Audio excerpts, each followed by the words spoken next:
When people first learn about security logs, they often imagine them as a simple record of what happened, like a diary that the system writes automatically. In reality, audit logging has to be designed with intention because the kinds of questions you will need to answer later determine what you must capture today. In this episode, we are going to focus on accounting and forensic requirements, which are two closely related drivers of audit logging architecture. Accounting is about being able to attribute actions to identities and to track how resources are used, which supports governance, billing, compliance, and operational oversight. Forensics is about reconstructing events after something goes wrong, such as an intrusion, fraud, or data exposure, so responders can understand what happened, limit damage, and preserve evidence.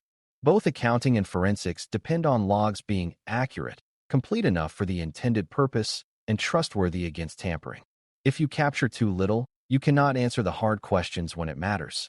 If you capture too much without structure, you drown analysts and storage systems and still fail to find the truth. The goal here is to teach you how to determine what logging is required, what details make logs forensically useful, and how those requirements shape the architecture of collection, storage, integrity, and access. Before we continue, a quick note. This audio course is a companion to our course companion books. The first book is about the exam and provides detailed information on how to pass it best. The second book is a Kindle-only ebook that contains 1,000 flashcards that can be used on your mobile device or Kindle. Check them both out at cyber.author.me in the Bare Metal Study Guide series. A useful way to begin is to clarify what accounting means in an identity and access management context, because it is often misunderstood as purely financial. Accounting is one of the classic parts of access control thinking, and it refers to recording and attributing activity so you can answer questions like who accessed a system, what they did, when they did it, and from where. This is not only about catching bad behavior. It is also about demonstrating that controls are working and that access is being used as intended.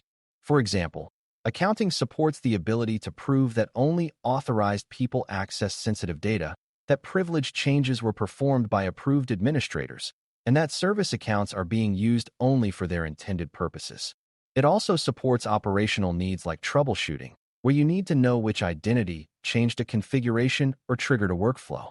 In many environments, accounting information is required for regulatory reasons, but the architectural point is broader. Without accounting, you cannot manage access responsibly at scale. Accounting requirements therefore drive what events are logged, how identities are represented, and how logs are retained and queried.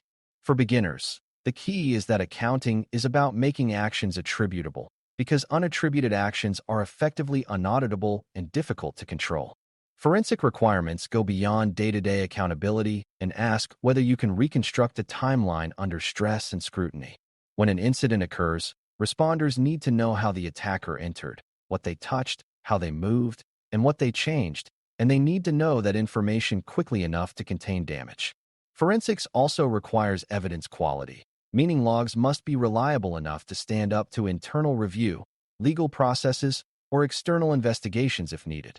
A beginner misconception is that forensics is only for dramatic crime cases, but forensic thinking is relevant anytime you need to understand an unexpected event, including accidental misconfigurations and internal misuse.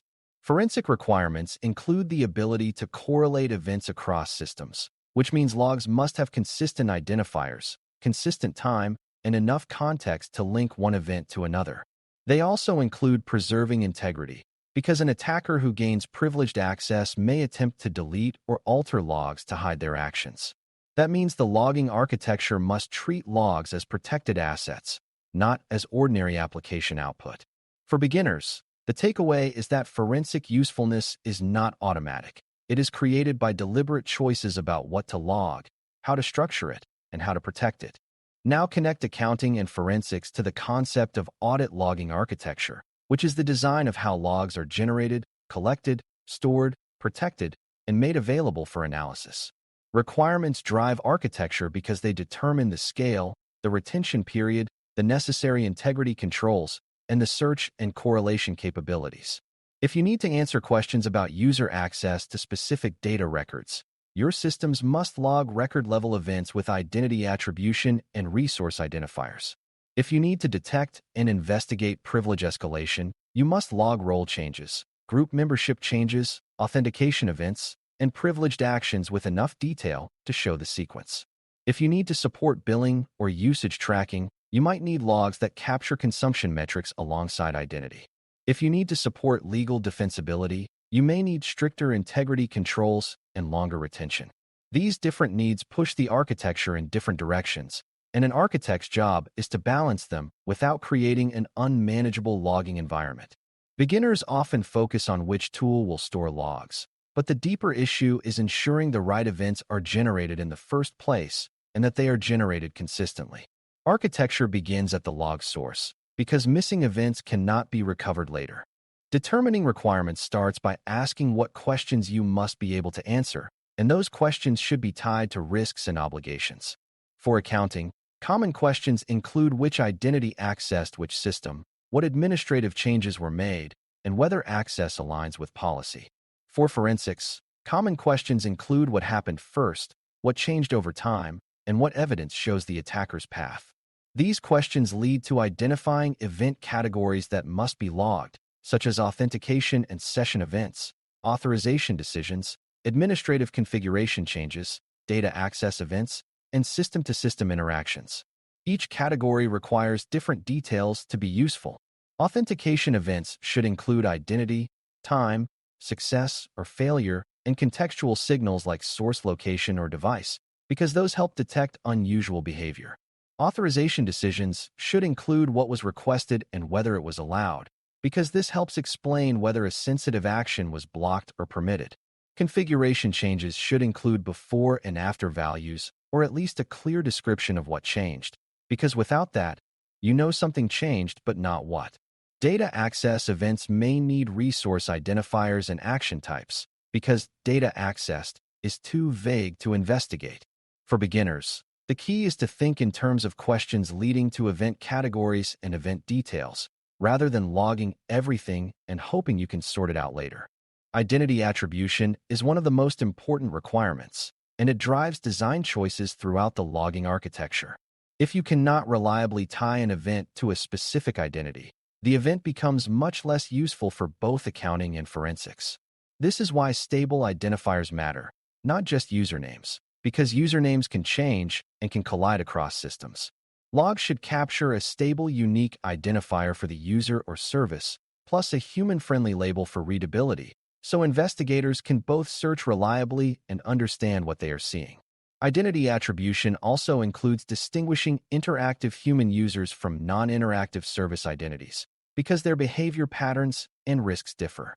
For administrative actions, it is especially important to capture which privileged identity performed the action and whether the action was performed through an elevated session. If a system logs admin change policy without identifying which admin and from where, it does not support accountability. Forensics also benefits from capturing session identifiers so that many events can be linked to the same session, enabling a timeline that shows a coherent sequence. A beginner mistake is to focus only on the actor and ignore the session context, but session linkage is often what turns many scattered events into a story. When identity and session attribution are designed well, both accounting reports and forensic investigations become significantly more reliable. Time is another requirement that shapes architecture, because forensics depends on ordering events correctly. If different systems have different clocks or different time zones, correlation becomes difficult and errors creep into the investigation. Accounting also depends on accurate time because audits often ask when access occurred and whether it happened within approved windows. Requirements here include consistent timestamp formats, reliable time synchronization, and capturing both event time and ingestion time when possible. Event time is when the action occurred at the source, while ingestion time is when the logging system received it, and the difference can matter when networks are delayed or when attackers attempt to replay events. Forensic usefulness also improves when logs capture durations, such as how long a session lasted, because that helps detect abnormal patterns like sessions that persist unusually long. A beginner misunderstanding is to assume timestamps will naturally align, but even small drift can cause major confusion in incident timelines. Architects therefore treat time synchronization as part of audit logging architecture, not as an unrelated infrastructure detail. The requirement is not perfect time, but consistent and trustworthy time that allows reliable ordering. Without that, investigators may chase the wrong sequence and draw incorrect conclusions. Integrity and tamper resistance are core forensic requirements and often influence the storage and access design of logging systems. Attackers with privileged access frequently try to delete or modify logs to hide evidence, especially logs that show authentication, privilege changes, and data access. That means the architecture must protect logs against unauthorized changes, using strict access controls and immutability concepts.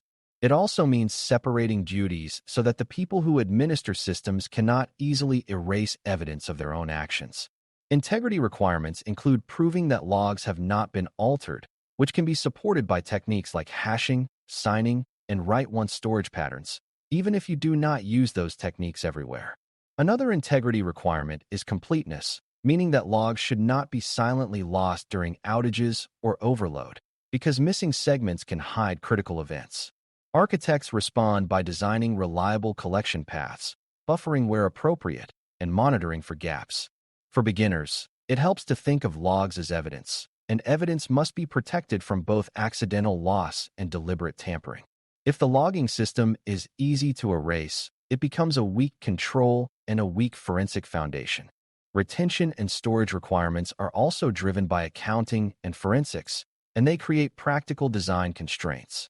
Accounting requirements may demand retaining certain event types for a defined period, such as months or years, while forensics may require retaining enough history to identify slow, stealthy attacks that unfold over time. Longer retention increases storage cost and increases the need for efficient indexing and retrieval. It also increases privacy risk because logs often contain sensitive information, such as identifiers, access patterns, and sometimes data values if logging is poorly designed. Architects therefore determine retention requirements by balancing legal and operational obligations against storage and privacy concerns. They often define different retention tiers, keeping high-value audit logs longer while keeping high-volume, low-value logs for shorter periods. Another important decision is whether to store full event details or to store summarized details for some categories, which affects forensic depth. A beginner misconception is that longer retention is always better, but retaining irrelevant data can create noise and privacy exposure without improving investigation capability. The goal is to retain what you need to answer the defined questions and to do so in a way that supports retrieval when an incident occurs. A well-designed retention strategy is part of a well-designed audit logging architecture. Finally, access and analysis requirements shape architecture because logs are only useful if the right people can query them when needed and if access is controlled to prevent misuse. Accounting often requires reports for auditors, managers, and compliance teams, while forensics requires rapid access by incident responders and investigators. These groups have different needs and different sensitivity levels. Logs can contain information that should not be broadly accessible, such as details about security controls, user activity, and sometimes sensitive identifiers. Architects therefore design role-based access to logs, separating duties so that investigators can analyze events while administrators cannot quietly change them. They also design for query capability, ensuring that the log system supports correlation across identity, time, system, and action fields. Another requirement is alerting, because forensic readiness improves when suspicious patterns generate notifications quickly rather than being discovered weeks later. However, alerting depends on having consistent event fields and reliable sources, which connects back to event design at the source. For beginners, the key is that log access is itself a privileged capability and must be governed. If everyone can read detailed logs, privacy and security risks rise. If no one can access logs quickly during an incident, forensic capability collapses. Determining accounting and forensic requirements is the architectural step that turns audit logging from random data collection into a purposeful, reliable control system. Accounting requirements focus on attribution, reporting, and accountability, driving the need for consistent identity identifiers, meaningful event categories, and retention that supports audits and governance. Forensic requirements focus on reconstructing timelines and preserving evidence, driving the need for high-quality context, consistent time, strong integrity controls, and reliable collection without gaps. Together, these requirements shape the logging architecture, including what events must be generated, how logs are structured, how they are protected from tampering, how long they are retained, and who can access them for analysis. The best designs begin with the questions you must answer, then work backward to ensure logs contain the fields that make those answers possible. They also balance completeness against noise and privacy exposure, so analysts can find the truth without drowning. When you can explain how accounting and forensics drive decisions about identity attribution, time synchronization, integrity, retention, and access control, you are thinking like an ISSAP architect. The deeper lesson is that audit logs are not just records. They are engineered evidence, and engineering evidence starts by defining the requirements that evidence must satisfy. Thanks for listening. For more audio courses, daily newsletters, and more, please visit baremetalcyber.com.